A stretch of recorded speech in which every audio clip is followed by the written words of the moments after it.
যেখানে দেখিবে ছাই, উড়াইয়া দেখো তাই, পাইলেও পাইতে পারো অমূল্য রতন। বাংলার আনাচে কানাচে ছড়িয়ে ছিটিয়ে রয়েছে অসংখ্য ভেষজ উদ্ভিদ। আমরা হয়তোবা দেশের মানুষ, কথায় আছে গোয়ালের ঘাস গরুতে খায় না, যার কারণে আমাদের দেশে আমরা সেটার মূল্য দিতে জানি না। ঠিক আমার সামনে যে গাছটি দেখতে পাচ্ছি, এই গাছটির নাম হচ্ছে আদা গাছ। কেউ এটাকে চিলে আদা বলে জানে, আবার যাকে অনেক অঞ্চলে ঢেকিয়া গাছ হিসেবেও বলা হয়। এই গাছটি একটি ফান প্রজাতির উদ্ভিদ। গাছটি জন্মে আর্দ্র জায়গায়, নদীর ধারে অথবা পাহাড়ে, আবার কখনো কখনো কোনো কোনো গাছের খাদেও জন্মাতে দেখা যায়। এই গাছগুলো একটা উপকারী উদ্ভিদ।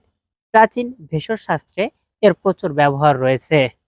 আমরা এখন আমাদের ইসুফ ভাইয়ের থেকে এই গাছের উপকারিতা সম্পর্কে জানবো।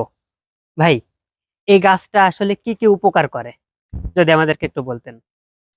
এই গাছটার উপকারিতা, যাদের আমাশা আছে, সাদা আম বলেন, আম গ্যাস্ট্রিক বলেন, রক্ত আমাশা বলেন, যদি কেউ থাকে সকালবেলা বাসি পেটে উঠবেন, উঠে এই গাছটা সুন্দর করে শিকড়গুলো এইভাবে করে ছিঁড়ে ফেলবেন।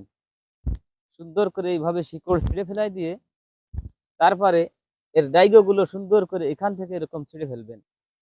ছিঁড়ে ফেলায়ে সুন্দর করে পানিতে ভিজিয়ে রাখবেন। রাইগে এতটুক পরিমাণে সেইছে রস করে ১ ঢোক পরিমাণ হয়।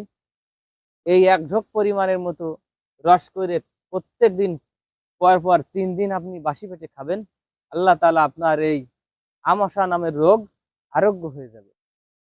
এই যে আমরা ইসুফ ভাই থেকে জানলাম যে এই গাছটা যে আদা গাছ বলেন বা যেটাকে ঢেকিয়া গাছ বলে অনেক অঞ্চলে, এই গাছটার উপকারিতা সম্পর্কে।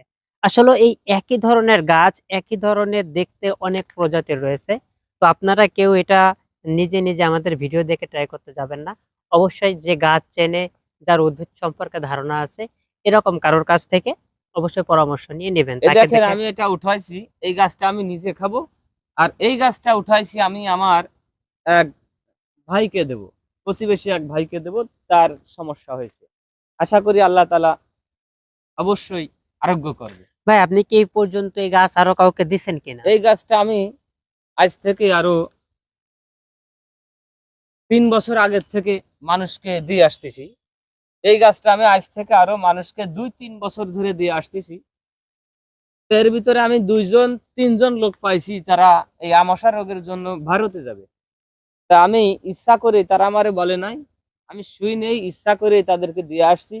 আল্লাহ পাকের রহমতে এই গাছের ভিতরে যে গুণ ক্ষমতা আল্লাহ দিয়েছে, এই গাছের গুণ ক্ষমতার কারণে তাদের ভারত আর যাওয়া লাগে নাই। বাংলাদেশ থেকেই আল্লাহর রহমতে ট্রিটমেন্টের জন্য এই গাছটাই জরুরি, তাদের আমাশা রোগ সেরে গেছে। আনাচে কানাচে এরকম অসংখ্য উদ্ভিদ রয়েছে, যেগুলো হয়তো আমরা প্রতিদিন পা দিয়ে মারিয়ে চলে যাই, পা দিয়ে পিষ্ট করি, কিন্তু সেই উদ্ভিদের ভিতর রয়েছে জীবন বাঁচানোর মতো ক্ষমতা, যেটা আল্লাহ তাআলা প্রদত্ত।